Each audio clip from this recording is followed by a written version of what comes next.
కాంగ్రెస్ పార్టీకి ఇదేదో కర్మ రిటర్న్స్ అయింది అనుకుంటా. ఇదివరకు దేవుడి విగ్రహాలు పగలగొడితే పిచ్చోళ్ళని కేసులు క్లోజ్ చేశారు. రథం తగలబెడితే అదేది తేనెటీగల వల్ల జరిగిపోయింది అన్నటువంటి ప్రచారం చేశారు. పిచ్చోళ్ళే అదేంటో ముస్లింల దానికి కానీ క్రైస్తవుల దానికి కానీ పోరు, ఓని హిందూ గోడ దగ్గరికి వచ్చి చేసేవాళ్ళు అనమాట. అది అయిపోయింది. ఇప్పుడు నిన్న నంద్యాల దగ్గర రాజశేఖర రెడ్డి విగ్రహం తలధ్వంసం చేశారు. దాంతో రాష్ట్ర వ్యాప్తంగా వైసీపీ వాళ్ళు ఉద్యమాలు అక్కడ 2-3 బ్యాచెస్ ఆందోళనలు చేసినాయి.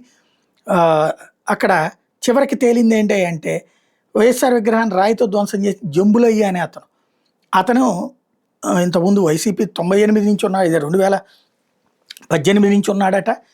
అదే సమయంలో వాళ్ళ ఆవిడికి కూడా ఈ కమ్యూనిటీ రిసోర్స్ పర్సన్ ఉద్యోగం కూడా ఇప్పించుకున్నాడట, తనకు కూడా ఉద్యోగం కోసం ప్రయత్నిస్తున్నాడట.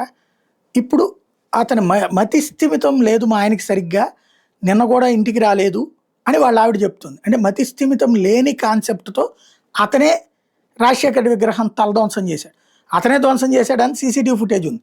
కానీ కారణం ఏంటి అంటే మతి స్థిమితం లేదని వాళ్ళ ఆవిడ చెబుతుంది. అది కర్మ రిటర్న్స్ అంటే.